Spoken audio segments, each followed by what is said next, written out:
اعوذ باللہ من الشیطان اللعین الرجیم بسم اللہ الرحمن الرحیم وبہ نستعین وہو خیر ناصر ومعین۔ سلسلہ دروس معارف امام حسین علیہ الصلوۃ والسلام میں یہ آج 11 نمبر درس ہے۔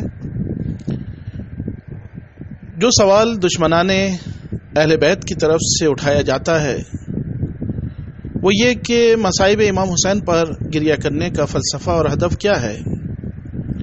جواب ہم یہ دیتے ہیں کہ مصائب امام حسین علیہ الصلوۃ والسلام پر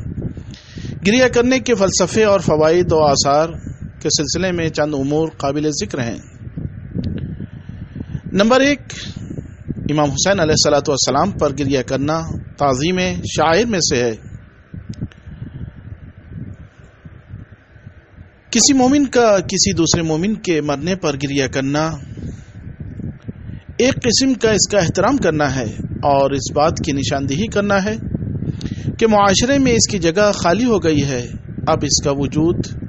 نہیں رہا تاکہ لوگ اس سے استفادہ کر سکیں۔ گریہ کرنا اپنے باطنی احساسات کی نشاندہی ہے کہ مرنے والے مومن کا وجود تمام لوگوں کے لیے باعث خیر و برکت تھا، اور یہ ایک امر طبیعی ہے کہ انسان جتنا ہی بڑا ہو اس کے مرنے پر گریہ زیادہ ہوتا ہے، اور اگر کوئی انسان مر جائے اور کوئی بھی اس پر گریہ نہ کرے تو یہ ایک قسم کی اس کے ساتھ بے احترامی ہے۔ کسی نے امام علی علیہ الصلوۃ والسلام سے پوچھا کہ نیک اخلاق کیا ہے، تو آپ نے ارشاد فرمایا ان تعاشر الناس معاشرۃ ان عشتم حنوا الیکم وان متم بکوا علیکم، یعنی لوگوں کے درمیان اس طرح سے زندگی بسر کرو کہ وہ لوگ تمہاری طرف جذب ہوں، تم سے محبت کریں، اور اگر تم مر گئے تو تمہارے لیے گریہ کریں۔ اور ہر ملت و قوم کے درمیان یہ رسم ہے کہ اگر ان میں سے کسی بزرگ کا انتقال ہو جاتا ہے تو اس کے مر جانے پر گریہ کرتے ہیں اور اپنے تاثرات کا اظہار کرتے ہیں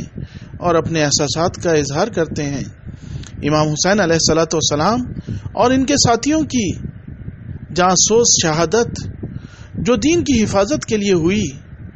ایک بہت بڑا حادثہ ہے، اور ان پر گریہ کرنا ایک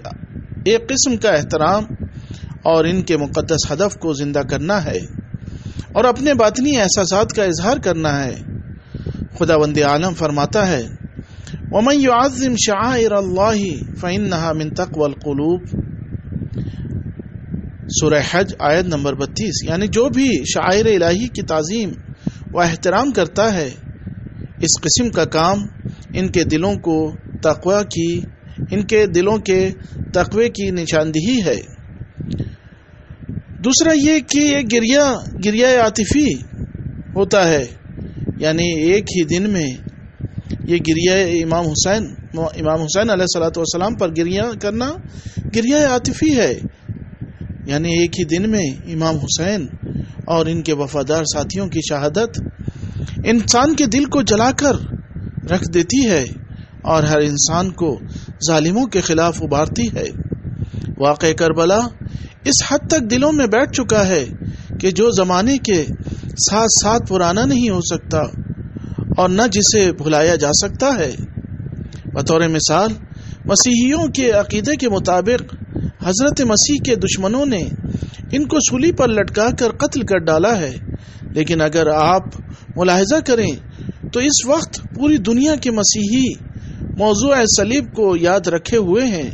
اور غم و اندوہ کا اظہار کرتے ہیں، حتیٰ کہ یہ صلیب کی علامت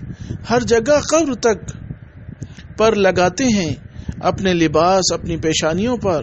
جبکہ اس حادثے کو ہزاروں سال گزر گئے ہیں، مگر مسیحیوں کے عقیدے کے مطابق حضرت عیسیٰ قتل کیے گئے ہیں، لہٰذا ان کی یاد کو زندہ رکھے ہوئے ہیں، جبکہ واقع کربلا اور شہادت امام حسین علیہ الصلوۃ والسلام جو سید الشہداء ہیں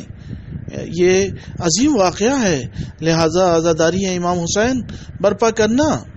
اور امام حسین پر گریہ کرنا باطنی عواطف کے زندہ ہونے کا سبب اور امام کے عالی ترین اہداف تک پہنچنے کا اعلان ہے۔ بقول ایک استاد کے، ہمیشہ زبان عقل کی ترجمانی کرتی ہے مگر محبت کی ترجمانی آنکھیں کرتی ہیں۔ جب بھی کسی کی آنکھ سے کسی کے لیے اظہار احساسات کرتے ہوئے آنسو نکل آئیں تو یہ اس کے عشق و محبت کی ترجمانی کرتے ہیں، مگر وہ زبان جو اپنے گرد گردش کر کے منطقی جملے بناتی ہے وہ عقل حاضر ہے۔ لہذا جس طرح منطقی استدلال ان کے اس رہبران مکتب سے ہم بستگی کو بیان کرتے ہیں، اسی طرح ایک قطرہ آنسو بھی اپنے رہبر کے مکتب کے دشمنوں سے جنگ عاطفی کا اعلان کرتا ہے۔ حوالہ کتاب انگیزہ پیدائش مذہب صفحہ نمبر 115۔ لہذا ہمیں ہرگز عواطفی پہلو کو اپنے محبوب کے اعلیٰ اہداف تک پہنچنے اور دشمن کے خاتمے کے لیے فراموش نہیں کرنا چاہیے، جو ایک آنے والے انقلاب کا سرمایہ ہے۔ وآخر دعوانا ان الحمد للہ رب العالمین۔